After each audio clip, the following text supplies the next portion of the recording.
It's very in contrast because we are like all security wonks and we always work with customers to catch up in terms of security compliance and resilience. But at the end of the day, it's the business that's adopting AWS for some value generation, right?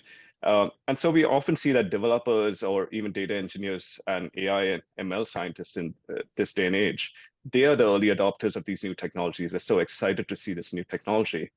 This includes building like modern applications like serverless applications with Lambda, or using some AI ML services such as Amazon Bedrock to build these new value generation type of Gen AI applications.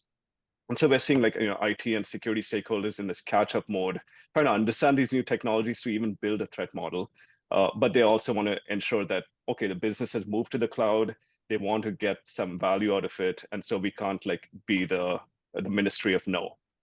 So, Dylan, as a CISO, what have been some major paradigm shifts you have had to face when adopting AWS and running workloads in the cloud? Yeah, I think you nailed it right there, Reef, because it is so different. When you're managing infrastructure on the on-prem, it requires a whole different mindset to move into the cloud. And like you mentioned, often the early adopters are the ones that are at the forefront of products and technology. Often it's the data folks and also the development teams.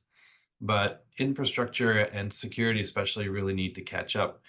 Just as some examples of differences, like you mentioned, for on-prem infrastructure, we buy hardware. That's what racks our servers. They're always on. It's a sunken cost. The purchase lifetime is usually measured in years. And then we've got physical firewalls and network segmentation and things like that. But in the cloud, it's all virtual. We've got virtual servers. Often they can be destroyed and rebuilt within seconds. The server lifetimes are sometimes measured in hours instead of days. And then we have virtual firewalls, and we even have firewalls for specific servers. So it takes segmentation to a whole nother level. Even when it comes to auditing for security, it's a little bit different. Another mindset. As an example, if I was going to audit, let's say, hardware hardening or operating system hardening, we would do that on-prem probably after the fact, after it's been built, and it's not likely to change very often. But in the cloud, because things change so quickly, we might not focus on what was already built.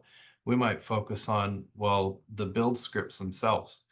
Are the configuration scripts for building out the new servers secure? Are they built with the right principles in mind? Looking at enforced ingress and egress rules, enforced disk encryption, and things like that.